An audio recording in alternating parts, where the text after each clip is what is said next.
Colin Barnes. Here. Nina Fontana. Here. Vicky Hernan-Faber. Mary Hess. Here. Tom Mattia. Here. Victoria Newport. Here. Tracy Williams. Here. If I could have one of our students lead us in the Pledge of Allegiance, please. We'll go off your cue, okay? Mary, lead one. Allegiance to the flag of the United States of America and to the republic for which it stands, one nation, under God, indivisible, with liberty and justice for all.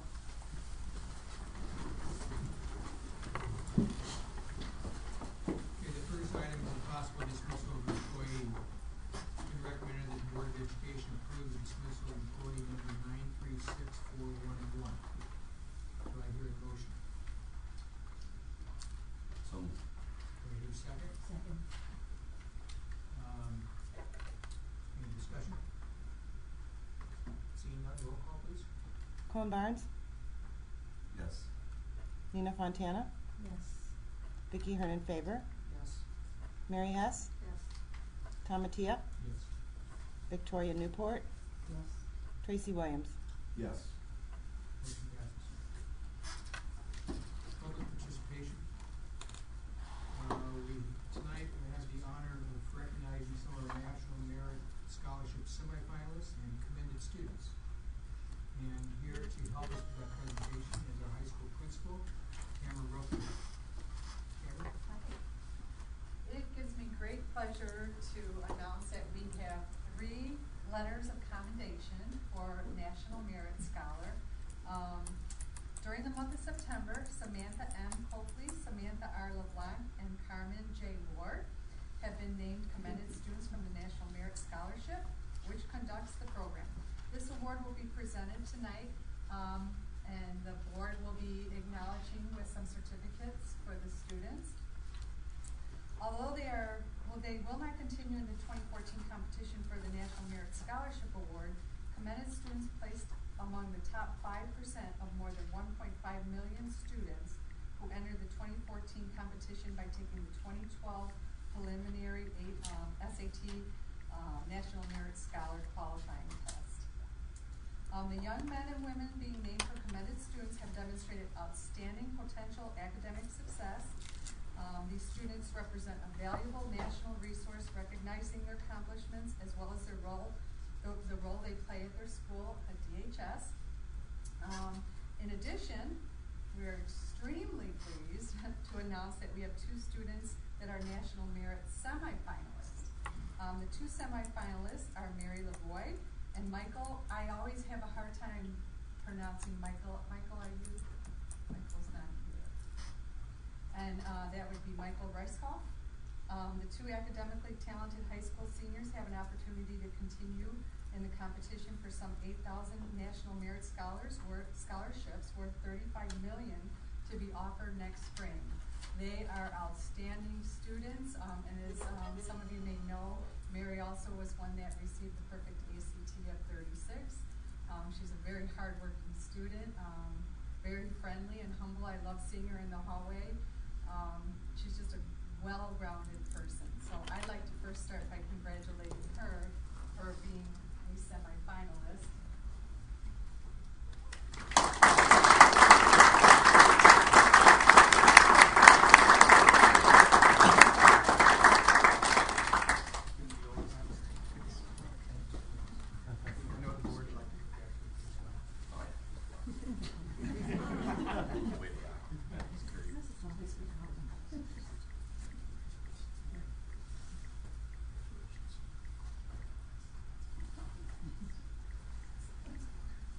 Along with certificates from the Board of Education, there are also certificates from the National Merit Scholarship Program.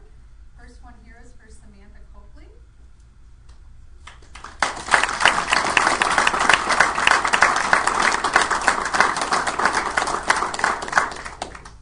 Congratulations. Samantha, here you go. Samantha is an extremely good role model for the other students at DeKalb High School, actively involved in the school and high academics. The next one is Samantha LeBlanc.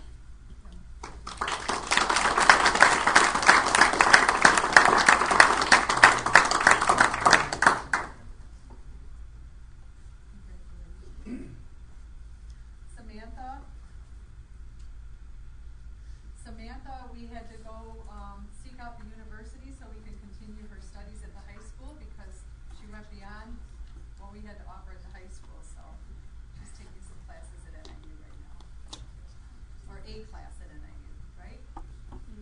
Oh, you didn't do it? No. Oh, okay. We talked about it last year. I wasn't sure. Carmen, is Carmen here? That's Cameron. Oh, Cameron, I'm sorry. Oh, I'm so sorry.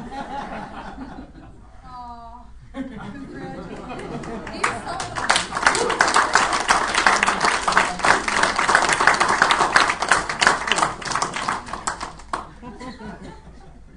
He's so quiet, I never.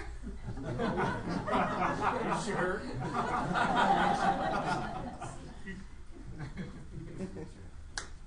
Cameron, here is the, Cameron, here's the, and I'm really Carmen. sorry.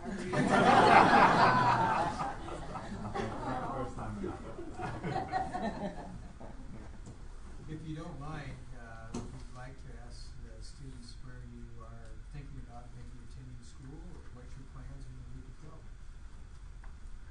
Cameron, would you like to start? I want to go to Northwestern. Samantha? Hopefully Stanford or Yale. Okay. I'm thinking about Washington University in St. Louis. Barrett? If I stay in state, then U of I. If I go out of state, then hopefully MIT. Congratulations. Join me again in thanking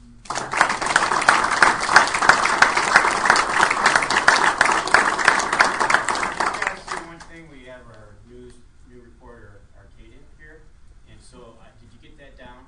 Yale, Stanford, University of Washington, very big Yes. in North. Okay, good. Washington. Yeah, you can write that down.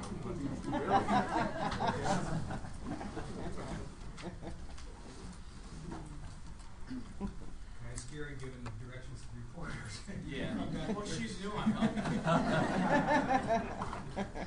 It is a great privilege for me to do this presentation with the help of Dr. Briscoe to a good friend, a neighbor, and someone I've known a long time. And we have a recommended motion that the Board of Education accept with gratitude the donation of $5,000 from Castle Bank to assist with the painting of the DeKalb logo on the water tower by DeKalb High School. Do I hear a motion? So moved. Do I hear a second? Second. All in favor, say aye. Aye. Dr. Briscoe, would you like to make a couple comments? Absolutely. I met with Mr. Struthers, and I don't know if any of you know, but he's a graduate of DeKalb High School. His kids graduated from DeKalb High School, by the way, are all doing very, very well, too, in school. His daughter just recently started working for the chamber, so I suspect some really good things will happen there. But I knew Tim as well as Tim Suter. We're very much behind Brandy, our community. We've taken a lot of pride in who we are in DeKalb, which we're the Barbs. And when I brought this to Tim, it didn't take much longer for him to get back and say, we're on board, Castle Bank's in for 5. And so I've always had a lot of admiration for Tim, but for him to step up and do that, it shows you in this community that there are people here that take a ton of pride in who we are. So, and also his brother Jeff, is that right? Yes. Is an artist in Colorado, and his brother came out this weekend to take some pictures of the water tower and setting. And if you've seen his artwork around town and at Castle Bank, it's amazing. It's on wall plaques like this, and he's going to design some for us. So I'm very excited to see how those turn out. So anyway, thank you very much. Tim, come on.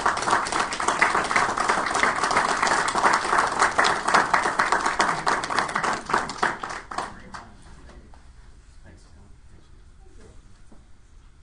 Tim, thanks much. Thank you. Let's see if I can do a handshake. So order. Pleasure, hey Tracy, thank you very much. I'm reminded that my brother was actually a 1976 graduate, came with us as we were talking, and won a national award for a photograph he taken at DeKalb High School, the diver in the pool here. It's kind of, the glass was framed up, and there was a diver that was in a back dive, and whose toes were like perfectly pointed right, by chance really on a cross of the window we were in. And it was just a beautiful silhouette photograph that won the national first place award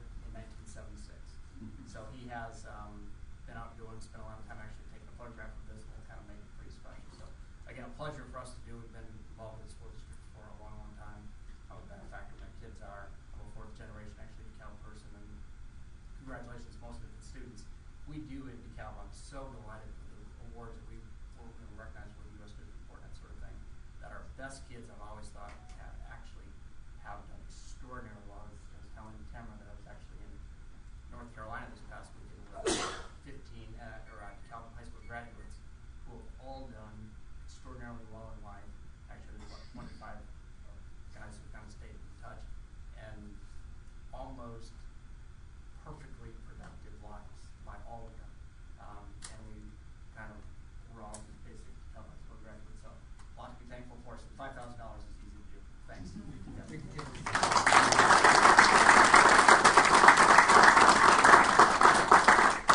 Tim, for the record, what year did you graduate? 1980. 1980? Yeah, it's a good class. So the football team that followed us after the Mallory's moved to town, that's when we got all the recognition.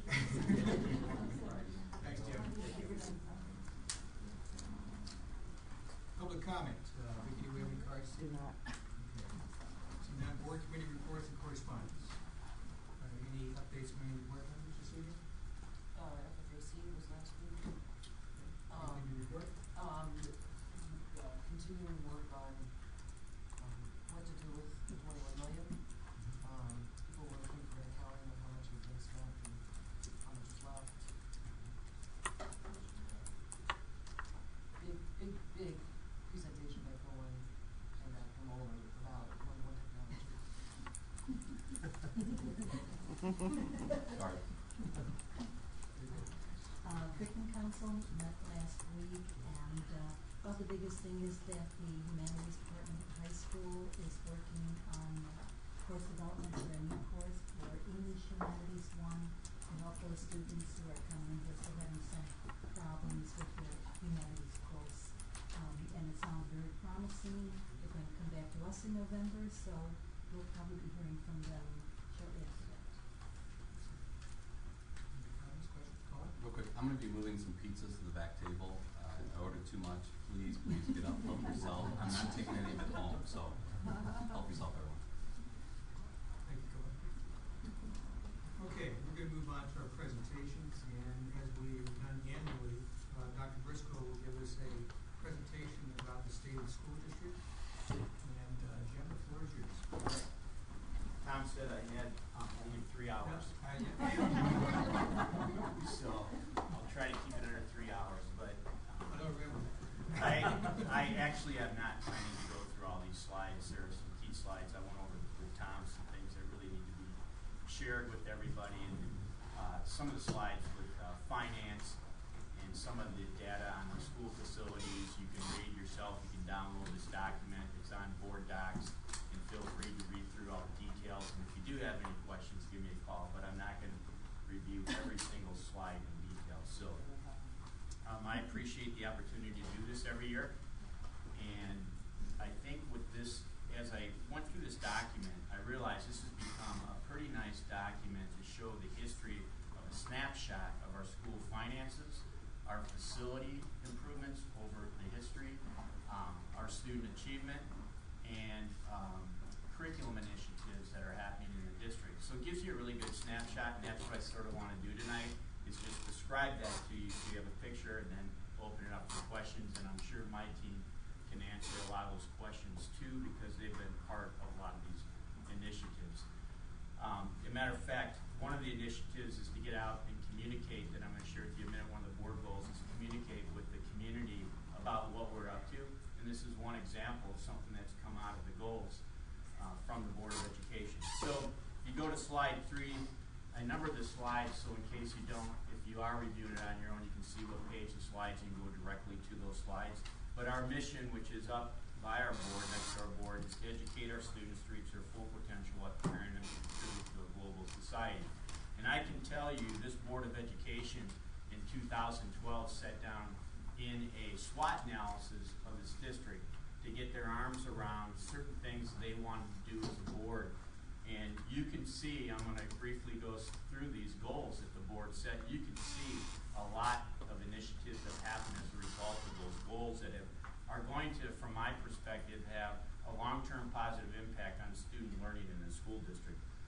probably the number one and one of the most important goals the board set was to improve articulation, alignment, instructional practices in K-12 math in order to improve student math achievement, graduation rate, and college and career readiness.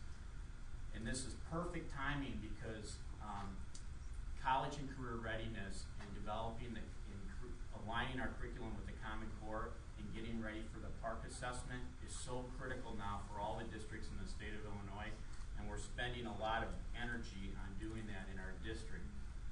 But as a result of this goal, some of the things that immediately happened is Dr. Mueller is facilitating a college and career committee, and they started out back in the fall of 2012 creating, looking at K-12 math, and they made some changes and recommendations at the high school for the scope and sequence of courses that I think are going to have a tremendous impact on the math achievement and ultimately the graduation rate at the high school, because they added Algebra A and Algebra B. They added a A-B geometry to provide our students that were failing at freshman algebra a chance to have some success, which will move them along towards graduation. And they've already seen positive results in the passing rate at those levels. So that's been powerful. In addition, the FFAC, our Facility Finance Advisory Committee, which was formed by the Board of Education, a group of very professional people in the community that have just dove into the data. They just jumped into it and looked at everything. I couldn't begin to tell you how much time and effort the FFAC has placed into trying to vet out in our district the best possible way to use our resources to provide a quality education. One of the things they formed was a subcommittee to look at the middle school scheduling, to look at increasing math minutes, and that was approved by the board this summer, and it will be incorporated next year at the middle school. So we really think there's going to be some positive results which will ultimately impact graduation rate. You can go through and read the literacy audit. We have a district subcommittee that was formulated to implement those recommendations. And beyond that, this year we're looking at K-5 program. Teachers were trained on everyday math. Both elementary teachers, middle school math teachers also had full day of training on all the new materials. So we've really spent a lot of time, and now we're moving on to the new science standards and working on aligning our curriculum with the Common Core, and that's going to be a tremendous amount of work. We have to do that because of the PARCC assessments coming in the fall of 2014. We created a comprehensive K-12 district-wide vision for teachers and student access to technology. Actually, it was just presented. They said Dr. Mueller has facilitated that committee. Last week, Dr. Mueller, Colin Barnes, and the entire technology committee presented a clear and precise short-term and long-term plan to address our technology needs. That will be coming forward to the board, and the board will have some tough decisions to make in terms of how to fund that. But we have a plan, and we haven't had a real clear plan in the past, so I think that the committee feels very good about their work. They put in a tremendous amount of work, visited a lot of schools that have incorporated one-to-one, and it's coming. So we just have to figure out, based on the plan, how to transition in over the next 2 or 3 years. We were asked in Goal 3 for the administration to provide periodic updates and presentations regarding the progress of our students.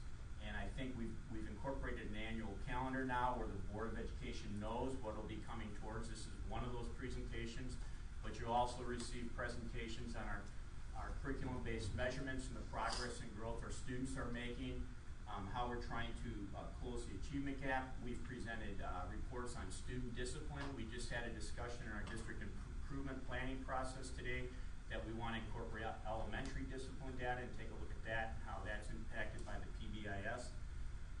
But probably the most important thing we've done is these presentations are coming forward out of our district improvement planning process. We've incorporated in the district-wide improvement process all the board goals. So in order to make sure we're monitoring and constantly evaluating how we're progressing, it's incorporated into our district improvement planning process, which we've recently been meeting, I would say, 2 to 3 times a month. People are assigned to different tasks, and an entire team of people are assessing whether that we're moving forward in a timely manner. If we have to make adjustments. So it's a really powerful process. It's different than the old days where you develop a plan, send it to the state, set it on a shelf, and never do anything. So you're constantly monitoring whether you're achieving the goals that have been set forth. Communication was a very, I remember the discussion in 2012. This particular board, from my perspective, had a real desire to get out and communicate to the community the good things we're doing in the school district, and to open the door for the community to actively participate in the decisions that are being made at the board level. So things like developing and creating the Facility Finance Advisory Committee was huge for community input. We have people in the community on our technology committee. Andrea Gorla and I both spend a lot of time in the district with faculty meetings, bringing the faculty up to speed on our school finances, on the state of the district, and responding to and addressing rumors and explaining some of the initiatives in the district. We started doing we do an annual report. We did a summer newsletter. We're trying to get out and communicate more in the community. A lot of the cabinet and district administrators participate in different community-wide based committees and get involved actively in the community. So this is a goal that we're continually trying to strive to find strategies to get the word out about what we're doing that's good, and get feedback from the community and how we can get better.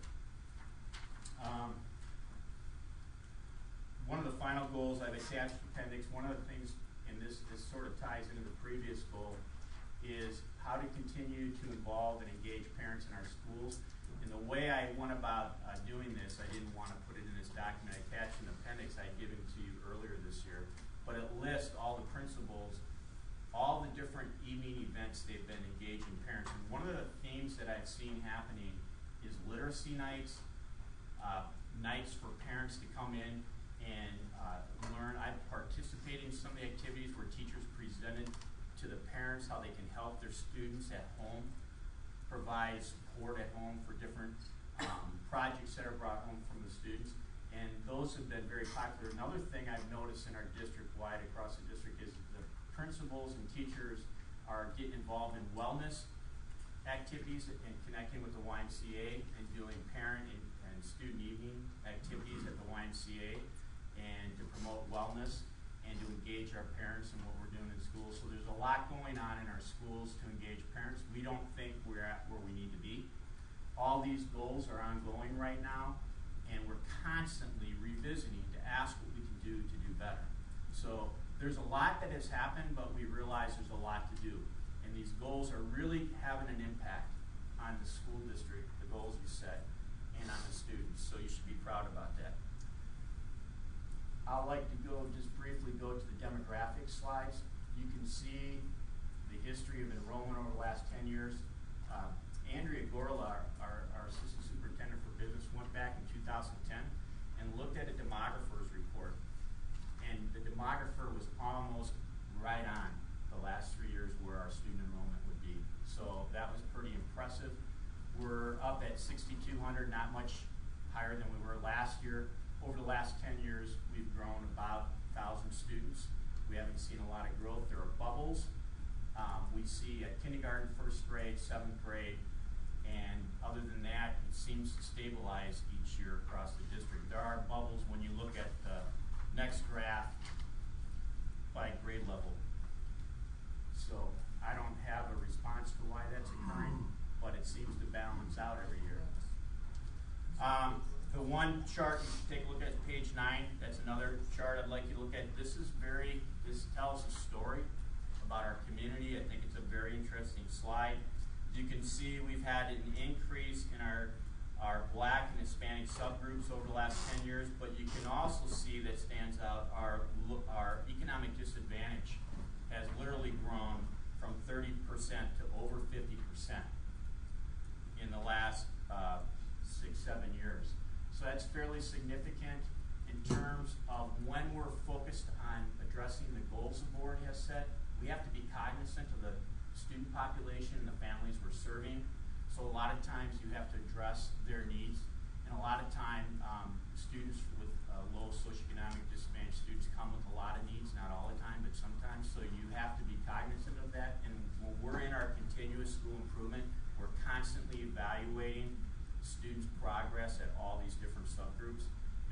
find ways to develop interventions to address all those different subgroups we have to work with. I'm not going to go through the district history of facilities, and I'm not going to spend a lot of time on a budget. What I'd like to say about facilities is this year, this summer, congratulations to Tammy and her crew. We were able to get secured entrances at Little John, Malta, Jefferson, and Lincoln elementary schools. That was recommended by the Facility Finance Advisory Committee that the board had set up. And now the board will be brought tonight to go out to bids to look at an early childhood pre-K center and to address some of the needs at Tyler. So from a facility standpoint, when you go back to 11, you got the new buildings open, we remodeled the old high school. We've really come a long way, even though we have some older facilities. We really are trying hard to bring some parity in the sense of bringing secured entrance spaces, computer labs, some music rooms, and try to make some parity that way in terms of the curriculum and instruction across the district. There's a lot of work to do, but we're moving forward and getting things done in that area. In terms of the budget, I'm not going to review those slides because you've seen them and heard them probably the last 3 or 4 months over from Andrea. She does a great job. The two things I want to highlight on here that the community should be aware of is we were facing over a $3 million budget last March. Deficit, right. And now we're at 1.5. And there's several reasons that happened. One is the Board of Education negotiated a contract with the teachers. The teachers were able to take a freeze, and we're very grateful for, and that had a significant impact on our deficit. In addition, the insurance rates that you'll hear tonight were lower than we projected. In addition to all the ways we tried to tighten our belt, we brought the deficit down to about 1.5 million. And the ironic thing that you should know is if the state of Illinois funded their general state aid at 100%, we'd have a balanced budget. They're funded at 89%. Those are the key points to this year's budget. So the slides I want to spend a little bit of time on and talk about the future is slide 18, standardized testing. This is complicated because it's going to change significantly, and I want to conceptualize what's going to happen in our district and why the Common Core is so critical and why preparing for the Park Assessment is so critical. So you'll notice that up to 2012, our scores were fairly steady overall.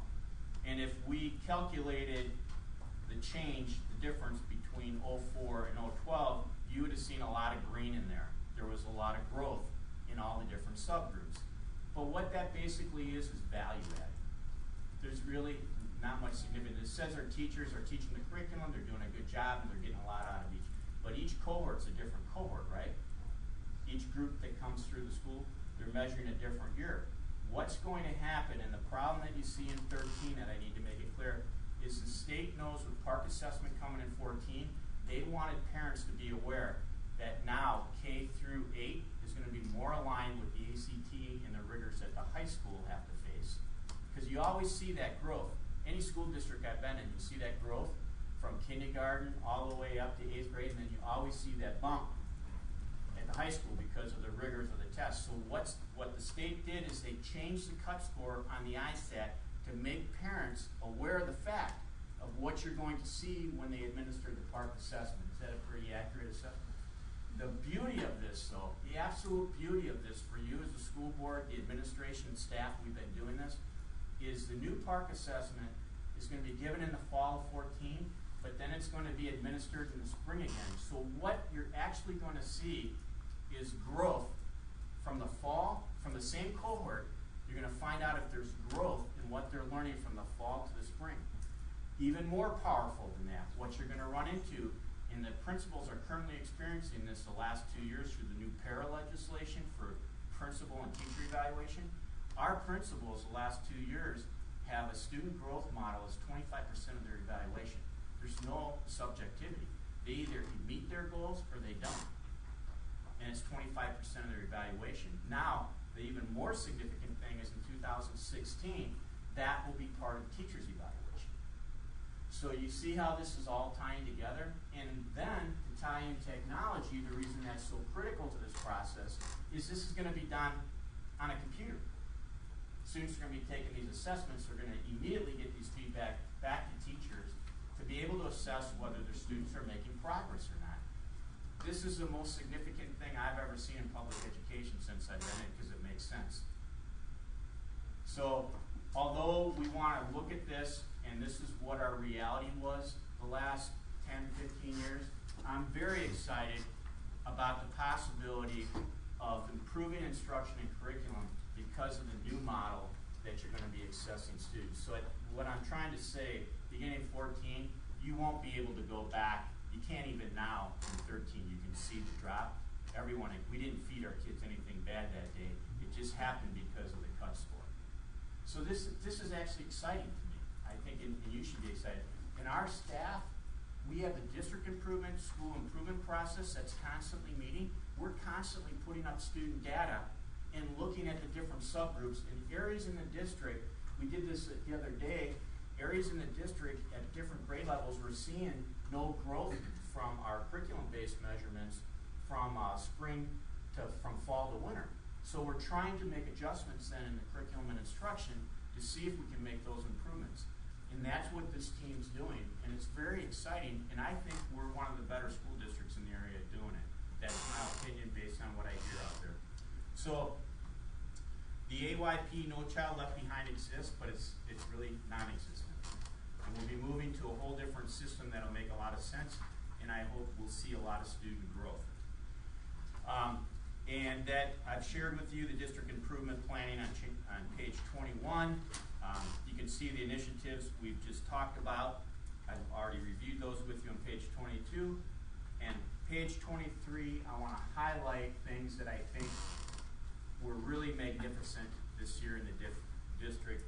One is obviously DeKalb High School being selected as one of the top 10% of all high schools in the country in Illinois.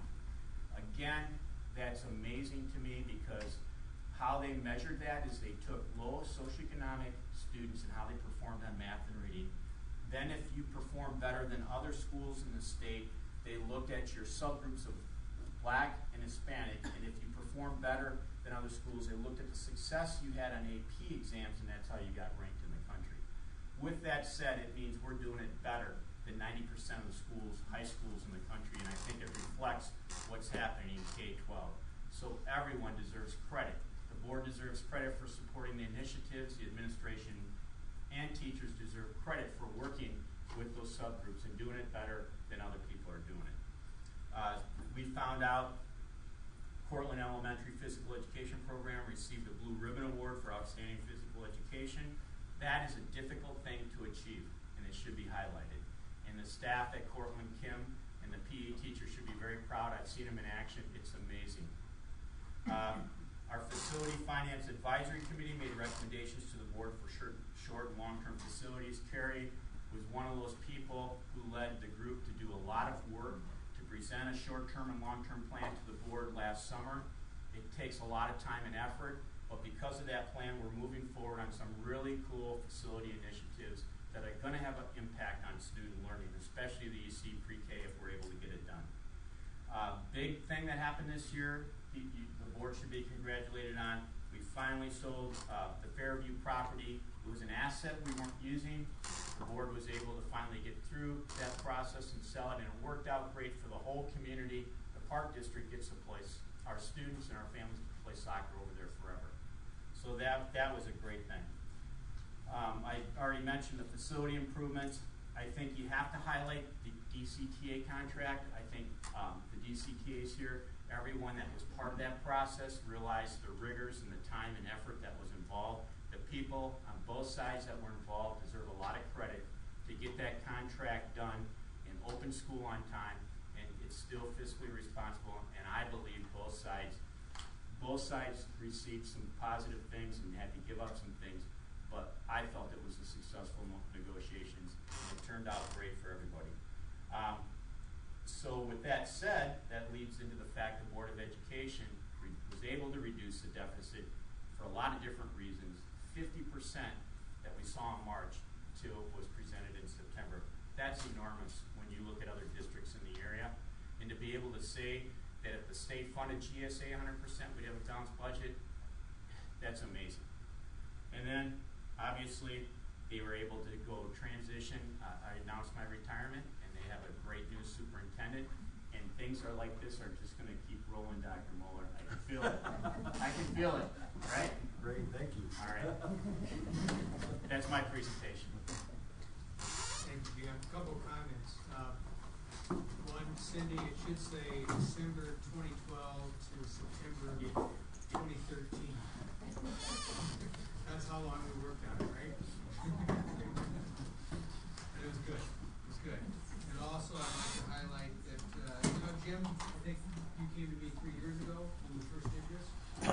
First time that we kind of did a state of the district, and Jim puts a lot of work into this, and I think it's good that we're transparent about all of our information, and I think it's very helpful. And I want to thank you for, it's your last time you're doing it, but I appreciate your leadership in presenting this and being transparent about that. So thank you.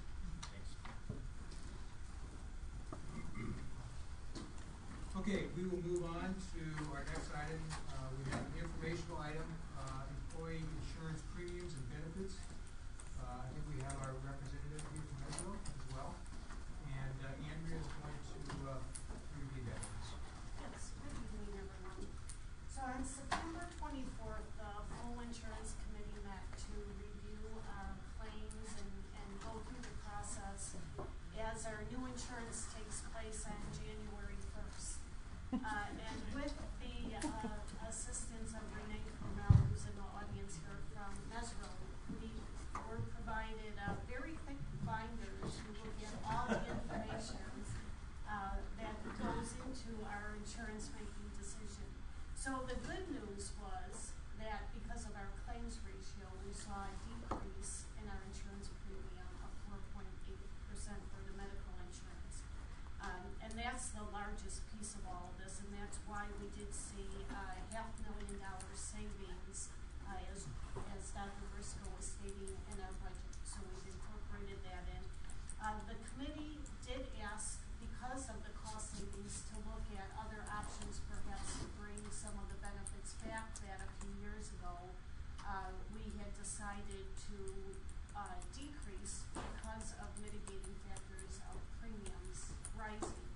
But after taking a look at that this evening, we decided to move forward as is with the cost savings that currently is on the table. Renee's company goes out and does a market analysis and goes out to the market and comes back and brings us quotes and comparisons for different insurances.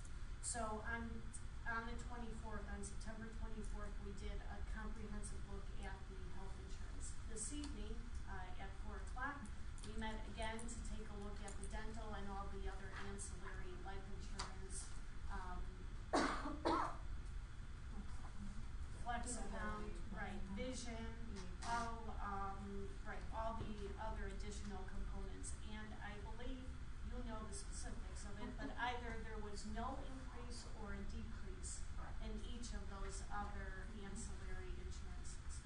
So this evening, we're in front of you just as an information item, and then at the November meeting, we will be bringing forth to you as an action item to move forward with the premium, and then the enrollment for all employees will start in December. Any questions for Andrea or Renee? Just one quick question, Renee. When, and I know you're doing your assessment with multiple companies, when's the earliest you get a sense of, kind of the framework of the rate changes and potential? Well, with your group in particular, you're 100% credible, which means we look at your claims each month. They're released on a quarterly basis. So until we have a full 12-month picture, we do not have an overall loss ratio. So until right about when the renewal is released, we get that last quarter of the year to put together a picture of how the claims look. So a lot of times, unfortunately, we can't do forecasting on the renewal increase. We have a good expectation of what's happening over the 3 quarters. Without that final quarter, we can't have the loss ratio. And what a loss ratio is simplistically, we're looking at the premiums that you're paying in for the insurance versus the claims that are being paid out. And typically that reports by September. Yeah. So we could really get a truer picture Correct. of our performance. Right, because we're gonna need the full 12-month claim detail in for the underwriter to release that renewal and develop the renewal. This year we met earlier than we typically meet. We Right. typically meet this time of the year, but I know that there was interest from the board that we had a lot of lead time to take a look at this, and luckily we were in the position of a decrease. Something I wanna point out, because I'm meeting with a lot of boards to talk about health insurance increases typically, and then also Affordable Care Act. And Yes. something that needs to be noted is that you have approximately 3.25% of fees being paid due to the Affordable Care Act that starts January 1st. So those are included in the renewal, which means if we netted those out, the district would have been looking at a little bit over an 8% renewal decrease. So it's all great news this year, but it's something to just be mindful of that next year we're gonna be dealing with these fees. One of the fees is $5.25 per each member enrolled on the plan per month that we're paying back to the federal government. It gets paid through Blue Cross Blue Shield, included in the rates. The second fee is 2.3% of your billed premium is getting paid back as a fee to the federal government to help support Medicaid expansion and subsidies that individuals can receive. That 2.3% fee is being increased to 4% in 2015. So this is a hurdle that we're gonna be seeing for employer plans. And again, this year with the decrease, a great position, you're not feeling those fees. You are, but you're not realizing it as much because you would have had a deeper decrease, so it's just important to be mindful that next year we'll be dealing with these fees as well. You don't see these fees ever going away. The first fee, which is $5.25, is to run for 2 years. Not being a skeptic, but more of a realist, knowing that these programs are underfunded, I think it will run indefinitely. That second fee that I talked about that is increasing to 4% next year is permanent. So again, 2.3% this year of your billed premium will be paid back to the federal government. Next year, 4%, and again, that goes on indefinitely. And that 2.3% actually in dollars for us, that was an additional $233,000 in fees that we paid. So as Renee had mentioned, that $500,000 savings, if we didn't have to pay those fees, would have been over $700,000 realized to us. So when you hear the number in percentage-wise in dollars, it's a pretty big number. So it's important that we keep track not only of just what historically goes into your renewal, but how Affordable Care Act's also impacting your program. And not that I'm suggesting this, please, don't.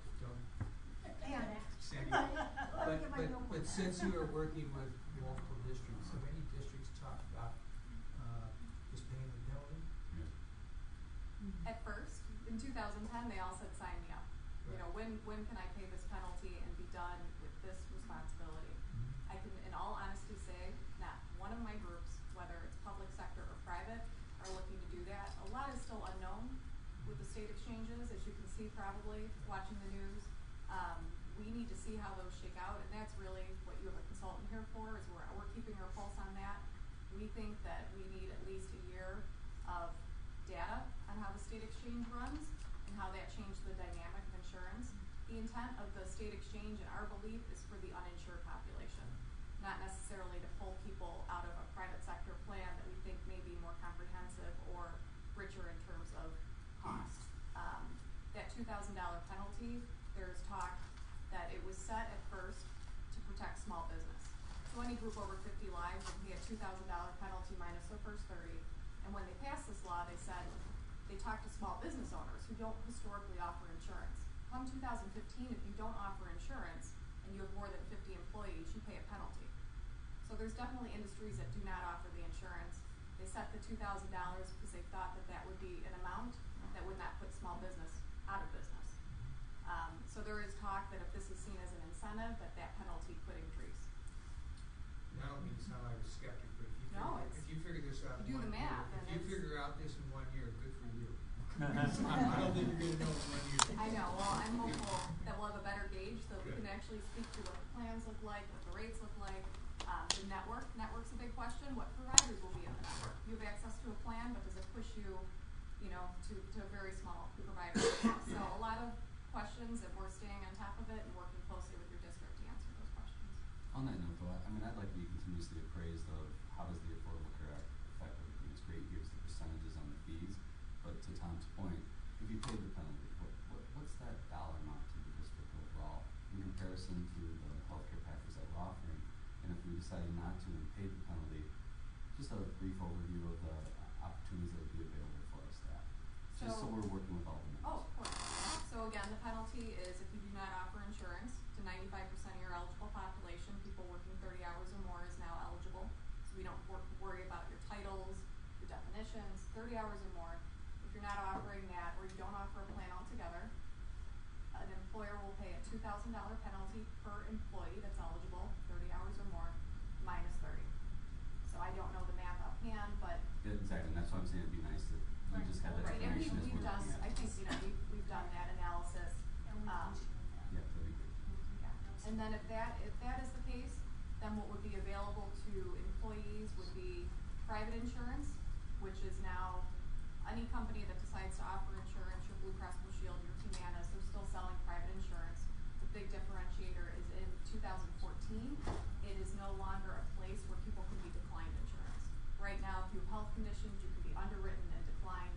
There will be no declinations for health insurance. So in a private sector environment, you can go purchase insurance. Then there's also the state exchange, which is more of a controlled environment with set programs where you can also shop. So those would be two options, plus obviously spouse insurance. We appreciate you staying tonight, you give those explanations. Oh, my pleasure. Any other questions? I think with Superintendent Mueller being a former insurance actuary, he's gonna get this off. We'll get a handle on it. Thank you so much. Thank you. Okay, our next item is a new teacher demographic report. Connie Roman, from HR. Connie? I'm not as exciting as insurance, so.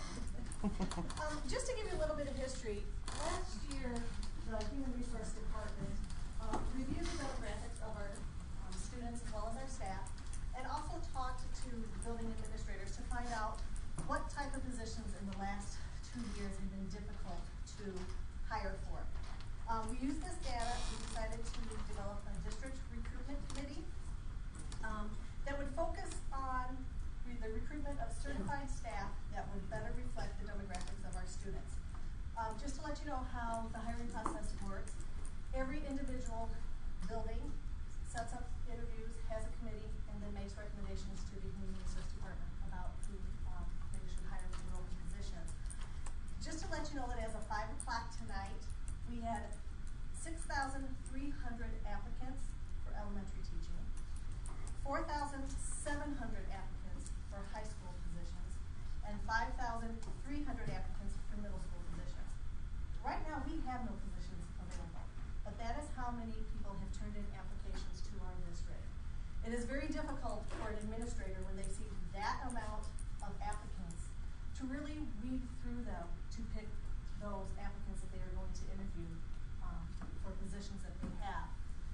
So the recruitment committee got together last year, and it consists of staff members, Latricia Dawkins, the assistant principal from Huntley, Billy Huermo, who is a teacher at Huntley, Jose Jaquez, who is our school resource officer, Andrea Mitchell, principal at Tyler, Jay Redmond, the principal at Littlejohn, Trevita Redmond, teacher at Rosette, myself, and Sharon Spears, who is the principal at Brooks Elementary.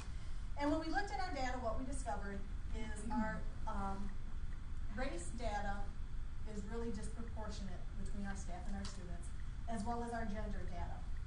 What we discovered is we are, in the district, mostly white females.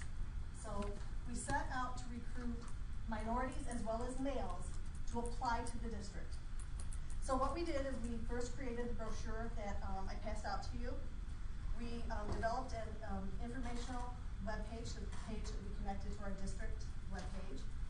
We participated in the ISBE, Ministry of Education of Spain Visiting Teacher Program. One of those areas that was difficult, positions that were difficult to fill were bilingual education. Through that program, we were able to hire 3 teachers from Spain this past school year.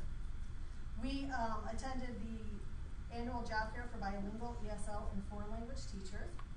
We attended the out-of-state job fair at Grand Valley State University in Michigan. We attended the teacher job fair at Chicago State University. From that job fair, we ended up hiring 2 candidates that we met there. We also posted our positions that were available on teacherofcolor.com as well as cougarjobs.com, which is out of Xavier University. During the job fairs, we had preliminary interviews that we conducted with applicants, and from those job fairs, we then brought back to the administrators in the district recommended names that when you see these names for these people who have applied, we recommend that they be someone that you interviewed for the position. It was not a guarantee to anybody that we talked to at a job fair that they would have a position, but we were able to bring back recommendations for people to actually interview. What we discovered, even though we had some phenomenal candidates from Grand Valley State University in Michigan, with the state changing the requirements from a teacher certification to teacher licensure, it is very difficult if you get your degree out of state to become licensed in the state of Illinois. Illinois licenses, you can go to other states and get hired. To come from another state to Illinois, you have additional fees you have to take, sometimes you have additional coursework, and you have additional testing that the state of Illinois now makes. We actually set up some interviews, talked to some people from that Michigan job fair that we lost to other states because it was easier for them to get employed in other states than it was in Illinois. So, as a result of all of this work that the committee did last year, we hired 33 new staff members to the district, certified staff members, 5 of which those are part-time. Of those hired, you can see we broke it down by gender. We still have hired a majority of females, but we did increase our males on staff, especially at DHS. Next slide. Then this is a breakdown of our new staff, teaching staff hired by race. Again, you can see that the majority were white, but we did hire both Hispanic and Black applicants as well. And we decided as a committee that those were going to be the 3 subgroups that we looked at, white, Hispanic, and Black, because those were the 3 highest as far as the student demographics. So we really are looking to try to get the staff to reflect more of the student demographics. So of the new hires, 15% were minorities and 25% were male, so we still have a long way to go. However, based on the 12-13 data, we had only hired that year 10% of who we hired were minorities and 17% were males. So we did make a little leeway this past year. So if you look at the next slide, then this is the all of the certified teaching staff by gender, district-wide, and then the last staff, or the last slide, is again the entire certified staff by race. So the plan for the committee's recruitment this year is we're going to update our brochure with the new data as well as improve the webpage.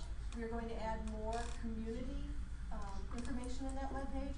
What we discovered when we went out and talked to candidates is we could tell them everything that they wanted to know about the district, but they really wanted to know about DeKalb. And so we really had to sell what it's like to be in DeKalb and to live in DeKalb. So we want to add more information to our webpage as well. We will again attend the bilingual ESL foreign language job fair. We'll attend the Chicago State job fair. I actually talked today to St. Xavier University out of Chicago, and we are also on the list to attend their job fair. In addition, I have an appointment with a member of the College of Education of NIU to talk about what type of students are they getting enrolled in the College of Education. And then we are also going to try to establish a partnership with the Latino Resource Center at NIU as well as the Center for Black Studies to try to recruit more minorities to stay in the DeKalb area. Because what we are finding is many students who are minority head east. They don't want to work in DeKalb. So that was just kind of the update on the recruitment committee as well as the new demographics. Questions? I'm going to open up to questions, but before I just want to touch base on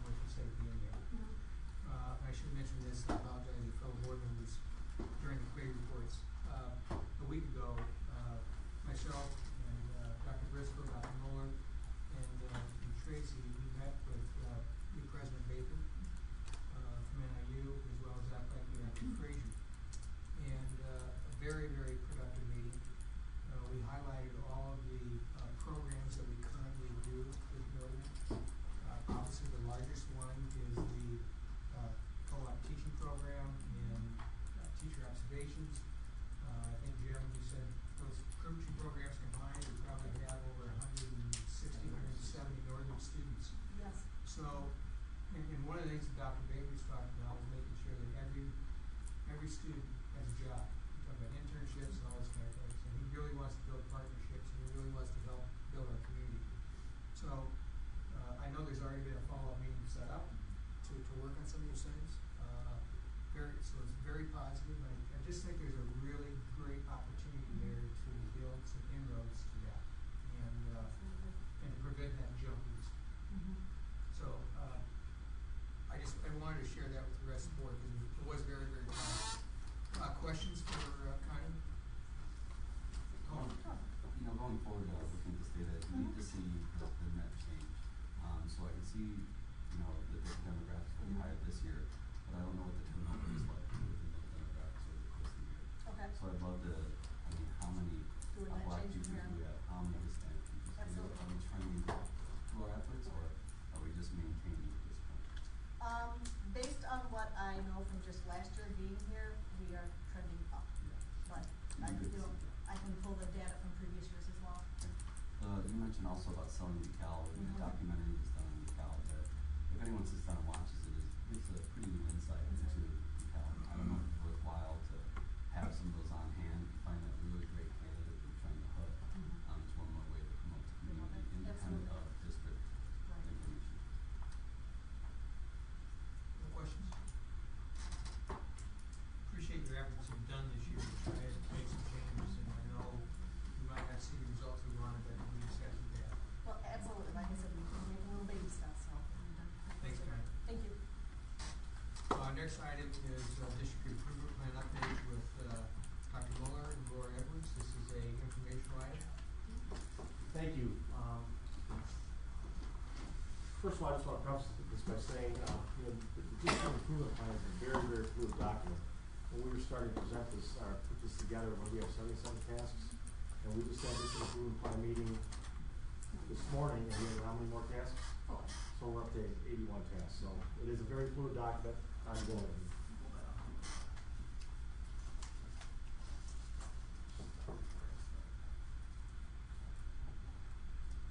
Laura, take it from here. All right. Good evening. I'm Laura Edwards. For those of you I haven't met, I used to work at DeKalb High School, and then I recently accepted the position here at the office for the Oh, I'm sorry. assessment I'm the assessment coordinator. All right. You can go ahead and switch the slide. This is honestly very similar to what we presented at the beginning Institute Day. So if you were at our opening Institute, this will be a review, but we thought it was important to make sure that the entire district staff was able to see where the district improvement plan was heading, where it had been, that sort of stuff. So I'm going to start with, it's our format is in the Rising Star. So that is through the Illinois Interactive Report Card. It's all kind of on the same format now. Which is really powerful for us because you're not going to different sites when you want to pull data or you want to pull anything. It's all kind of in that same portal now. It's one of, like Dr. Briscoe said, it's one of those common sense things that we are finally doing is putting things in one location. So we at the district level have that same format as individual schools.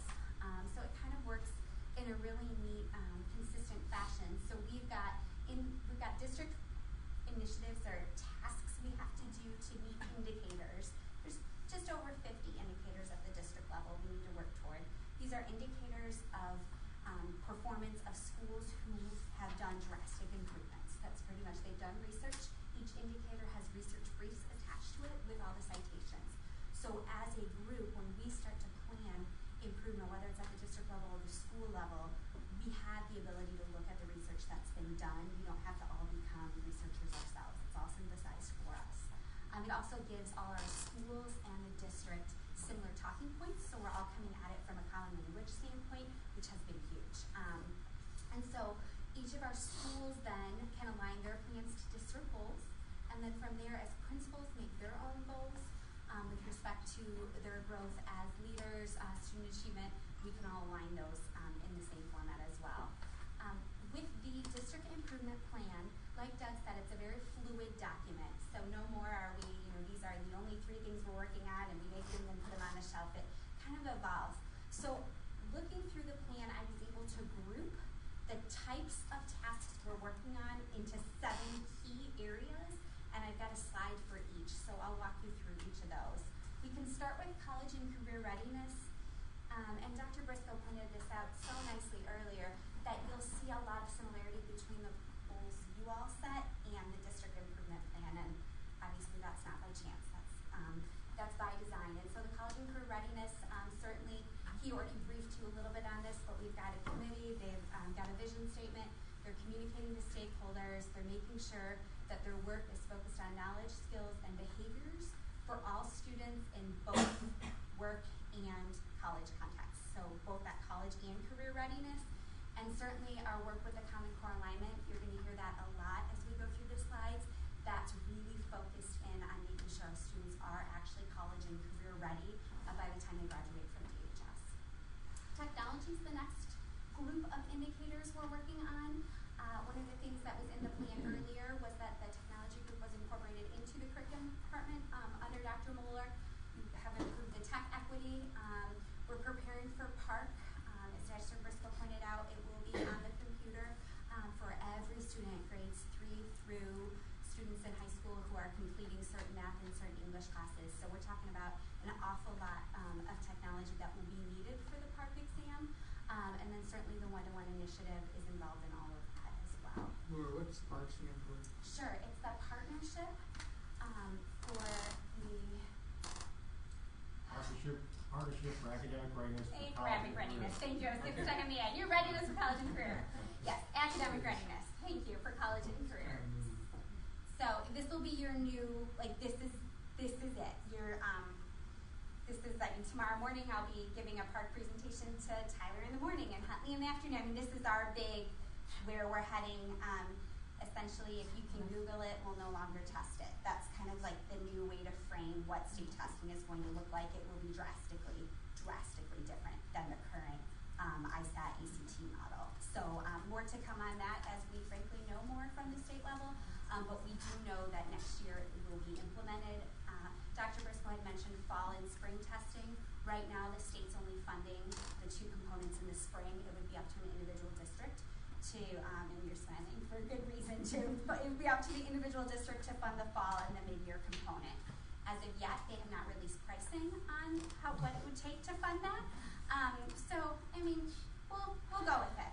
But we know for sure we're going to be giving a component at 70% of the school year gone by and another one at 90% of the school year gone by, all on the computer for math and English language arts for students grades 3 through high school. And it will be a big difference for our high school kids because right now they only get tested at grade 11. Now they're going to get tested when they finish algebra, geometry, algebra 2, English 1, English 2, and English 3. So when we talk about the need for technology, you can imagine with every student needing to access a computer to do these exams that range anywhere from 8 to 9 hours depending on the grade level in total on a computer all throughout a 4-week window twice at the end of the school year. It's a pretty big need, thus the focus on technology. So the district and school achievement targets certainly are going to play a huge role in what we just discussed as well. Based on the literacy audit that Dr. Tatum completed, we as a district are really starting to hone in on writing, created a district-wide writing committee, and I believe DeKalb High School has also created a school-wide writing committee, but they're starting to really focus in on setting some targets. For many reasons, para and the whole student growth part of it being one of the major ones, we really do need to place a large focus at the district level and making sure we have efficient, user-friendly data for everyone. I mean, for our classroom teachers, for the board, for administrators, for parents, for students, frankly, so they can track their own progress. So the My IIRC, you're used to the public Illinois Interactive Report Card component. The My IIRC is where we all have our individual logins and we can get in. I can see district level all the way down to individual student level across the district. People at the school level, principals can see all of their data from their school. One of the things we've been doing in leadership is I will present the district level triangles of how students are doing and, let's just say reading curriculum-based measures, and then I have all the principals sit there with their laptops on my IRC, pull up your triangles. What are yours better than the district average, less than, how, and then we have some instructional conversations around all of that. So that my IRC is key. The next big push with that, and actually Dr. Mueller and I met with the man from NIU, Harvey Smith,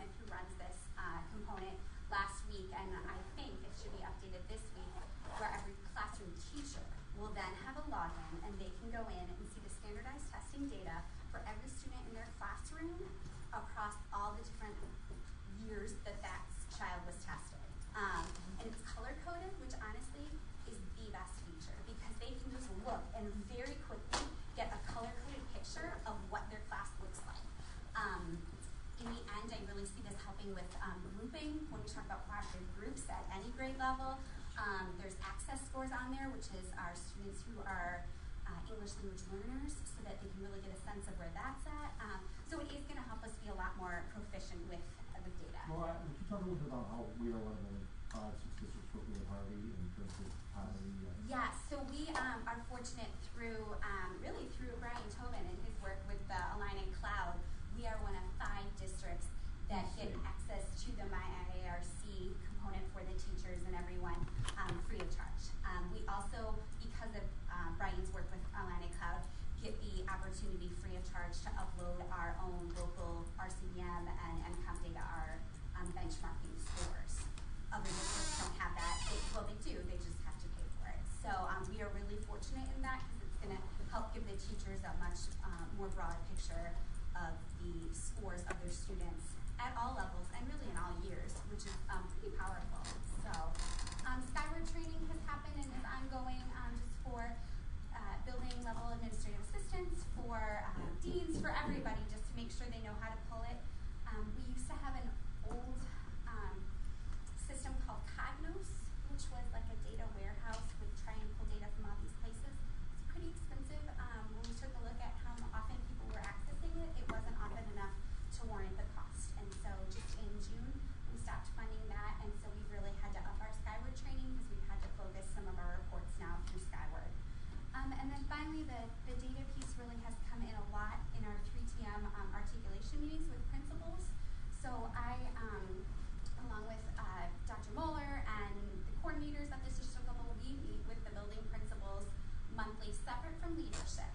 So leadership, we're looking at the data, we're starting some conversations, and then we have 3 hours of time blocked out once a month to really dig in deep to the issues related to the 3-tiered model, whether they are academic, behavior, a combination of both. And so that time's been really, really precious to have these conversations, to talk about what do you need help with, what kind of support. We all know that teachers need professional development, but so do principals. And so this is our avenue to provide that, all kind of focused around that data piece. So. Real quick on the Skyward training too. Skyward is beautiful for those parents that actually go into it.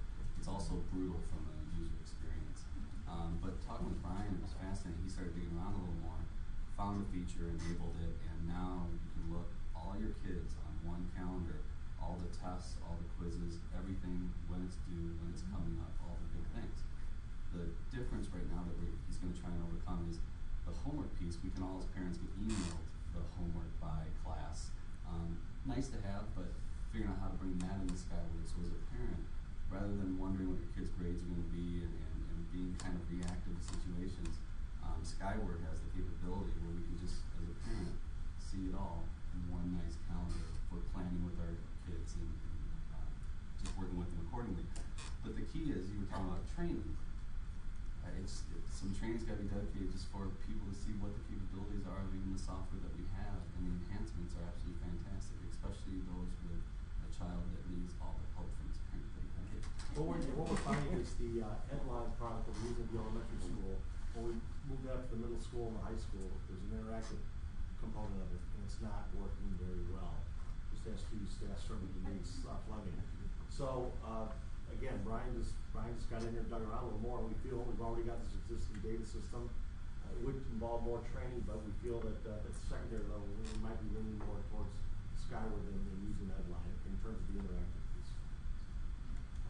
The next group of indicators really follow on that idea of early intervention. We've looked at the middle school schedule, as you well know, to just try and intervene before students get to that high school level. Interventions have been purchased and are being used at the elementary level for our English language learners. So now these interventions are essentially similar to what our students who speak English fluently are getting through the reading program, through the Pearson reading program. We were able to purchase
To that end, we chose very purposely to have teams for the Common Core work that spanned grade levels. So instead of having a kindergarten team look at all of the Common Core standards related to English and math and the next generation standards for science and so on, we purposely chose to have a science team and an English language arts team and a math team and so on for the K-5 level, and then those teams as well for the middle school.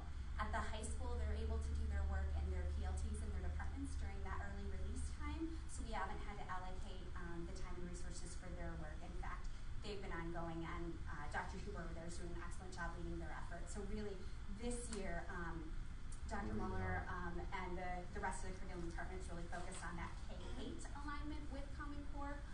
We had teachers apply for the work, and we've been able on each of the teams to have a cross-section of grades, a cross-section of buildings, and a bilingual and special educator, and a reading specialist on every team so that we can really be using that time.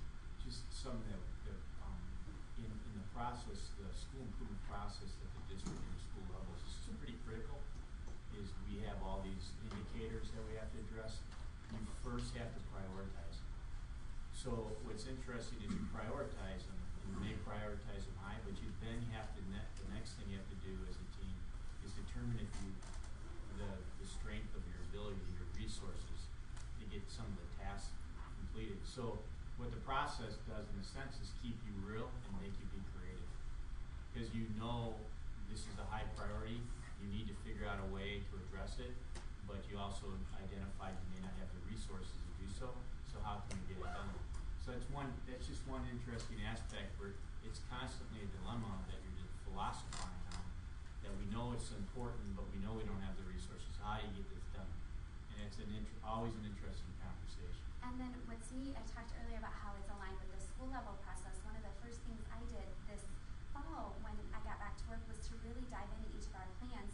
They're called priority scores and opportunity scores. And I was really curious to know at our 11 different schools, what indicators, were there indicators that all the schools said, gosh, it's such a high priority for us, but a low opportunity. The lowest opportunity talks about how it would need to come from a district, whether it's change in policy or budget conditions. So we really wanted to look, what's that high priority, low opportunity that's across schools, and overwhelming, it was, we need to focus on the Common Core, and that's really where that drive to get this work done is coming from, is coming straight from those plans. So, and then, oh look, I brought us to the last slide that I was thinking. We are focusing on the individual school improvement plans. One of the major things that those WISE ways, those research groups do for us is verify that what we're doing is research-based, and that we focus on those quick wins, just as Dr. Briscoe talked about, making sure that if you've got something that can be achieved pretty easily without a change in budget, or and then you can also, it is a high priority, that's where you want to start your time. It's reflective of our current resources, and certainly too, as we go through this process, we are preparing for setbacks because we know they're going to come. Whenever you do place a large focus on one thing, sometimes without realizing it, another thing kind of falls by the wayside and we need to go back. And so the beauty of this process is every year you start the year by revisiting the same indicators. And so you can say, it was in full implementation last year, so we took a deep breather and said, we're good. Oh, but this following year, is it still fully implemented? And how do we know fully implemented? We look at the research brief, and if what we have going matches what the research says, then we know we're confident in marking it fully implemented. So. Questions? Tom, forgive me, but I have to say this. Tom and I were just discussing, I'd like for you to keep this presentation if you could. Yes. Because if there's ever a time we need to clear out the reporters again. Actually, we've gone through the plan page by page. Lord, that's not a reflection. Wow. Maybe they raised the debt limit or something. Okay, thanks. Thank you, Laura. Other questions? Anything? Let's hope they're not attending virtually right now. Yeah. Oh, I've never seen that before. All within 5 minutes, boom, there you go. I think it's very thorough and I appreciate it. So Doug and Laura, thank you. All right, we'll move on to our non-business consent agenda. It's been recommended that the Board of Education approve non-business consent agenda items A through G. So moved. Do I hear a second? Roll call, please. Nina Fontana? Yes. Vicky Hernan Favor? Yes. Mary Hess? Yes. Tom Mattia? Yes. Victoria Newport? Yes. Tracy Williams? Yes. Colin Barnes? Yes. Motion passes. Business consent agenda. It's been recommended that the Board of Education approve business consent agenda items A through F. Do I hear a motion? So moved. Second? Second.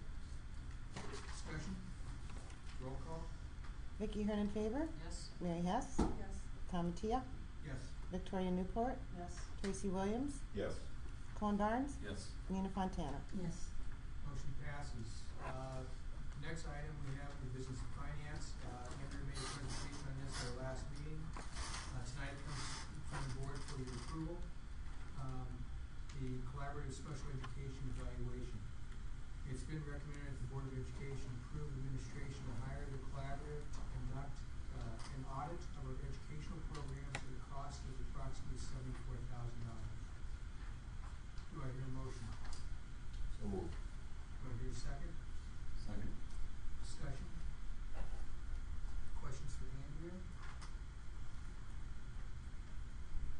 Seeing none, roll call? Mary Hess? Yes. Tom Mattia? Yes. Victoria Newport? Yes. Tracy Williams? Yes. Colin Barnes? Yes. Nina Fontana? Yes. Vicky Hernan Favor? Yes. Motion passes. Update on alpha controls. Tammy, this is an informational item. Floor is yours. Back in January, I came to the board asking for funding to do some alpha control projects throughout our district. And those are direct digital controls to help us control our HVAC units in the district. There was funding available through the DeKalb rebate program and some double up programs that were available at the time also where we were allowed extra incentives. Just want to circle back. Originally, we had thought it was going to be upwards of $166,000 for 4 buildings. And as the report states in front of you, we actually, the total project cost came in at $124,000. And with the rebates we received, it actually cost the district $83,000. So with the rebates, we were able to save 34% of the project costs. In addition to the savings we have now because of the efficiencies we're gaining with the control program. Questions? Well done. Yeah. That was excellent news. If memory serves, this isn't the first time she's given a presentation like that. Under budget, rebates exceeded, so yeah, absolutely good. When I read that, I was just like, fantastic. Thank you. And Nice there's more in job. the works right now. We're working with Alpha on some additional projects, as well as our lighting company that we've been working with. The gym lighting was one of the other projects. We're looking at some more DECO rebates that are available that we hope to take advantage of in the next 12 months. Okay. The next item, Tammy, is request to apply for school maintenance grant. ISB has put out a school maintenance grant again. This is the 3rd one that I'm aware of since 2012. We did receive one. It was a $50,000 match in 2012. That was what we used for our gym lighting projects. 2013 we applied, but they only had $9 million available at that time for that, and we did not receive that grant. So I'm bringing those same projects back to ISB to see if we can be approved for that. In this one, they have $50 million in funds versus the $9 million of the previous grant. So we're hoping to get approved. The projects we're looking at are actually more safety and security projects. Our intercom system at Founders needs to be replaced. It does not have a good sound system because of all the additions that have been put on through the years. It's kind of patched together and it just needs a replacement. And then we need to have some additional cameras at Huntley, Clinton Rosette, and Tyler. So those are the projects we're proposing in this year's grant. Total cost for those projects with contingency and A&E fees will be about $105,000 is what we're anticipating. And if approved, $50,000 of it would be provided through ISB. Questions? You say the intercom system needs to be replaced because it's patched together and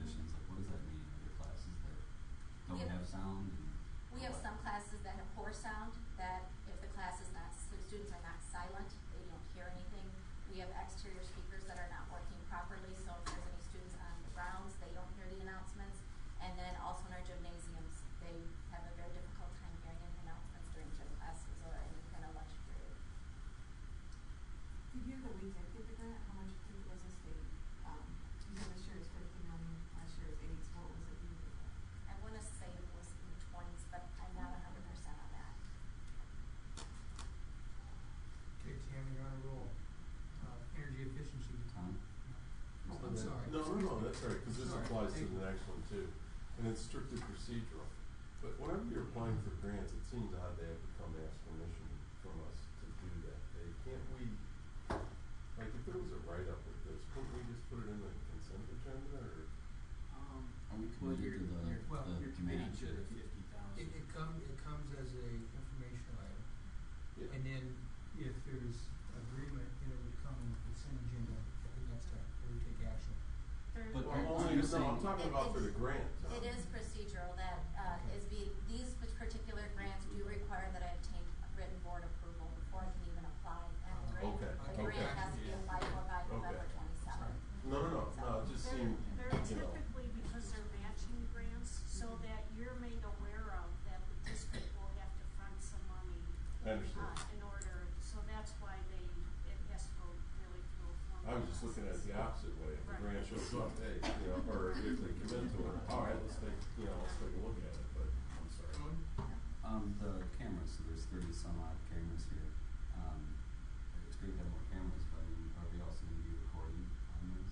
Yeah, there is a certain time frame that's recorded, just like the high school is, but not used for monitoring purposes. It's just should anything that needs to be removed Right. in the past, it can be gone back and looked over. Has IT confirmed that, adding 30 additional cameras is gonna be an additional load on the infrastructure, requiring more servers, more hard drives? IT has been involved in all the price quotes for these, so I'm sure they have looked at those ends of it. When we looked at this earlier this year, they were very much involved in the Huntley, the Rosette, and then we already had a quote for the ones at Tyler. We used to have some of the exterior of Tyler. At some point, they were removed, and with the issues we have in the back of that building, we feel we need to put them back up. Any questions on the school maintenance grant?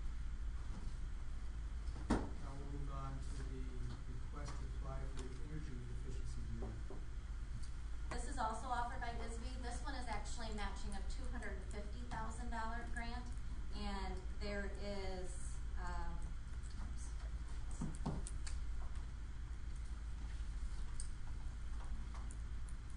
$20 million available in that grant program, for school districts that are applying. With this one, the projects that will most likely be approved are ones that we can prove will provide the best efficiency for the district. We've been talking at FFAC for over a year now of the issues with the HVAC and boiler systems throughout the district. We have several boiler systems that are past their life expectancy, 3 of them being steam boilers, which are our most inefficient systems, and it's systems we need to start tackling and replacing. Little John is what is being recommended at this time for this grant. We are talking with FFAC, and they have given their approval to come forward as that project for this grant application. This project will come in with a price tag most likely of over $1 million. I have engineers looking at it right now to get me a hard quote on this, and at that, once I have better numbers, that will be in a request to bid, because obviously this will have to be bid out.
said about VC, the question some members brought up, we're getting a lot of requests for the 21 million and really not a good understanding of how much we've already said, yeah, that sounds like a great program, that sounds like a great program.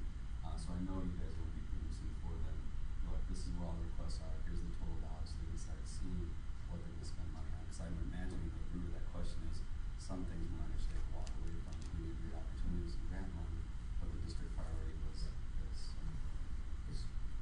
Because if we did commit to $500,000 a year, that would come out of our life safety. Did we set, we budget that, or is that something we were thinking would come from the safety? Construction grant money. The life safety is currently allocated for the roof replacement projects that we committed to improving every year. Okay. Well, we're not committing to it today, we just wanted to.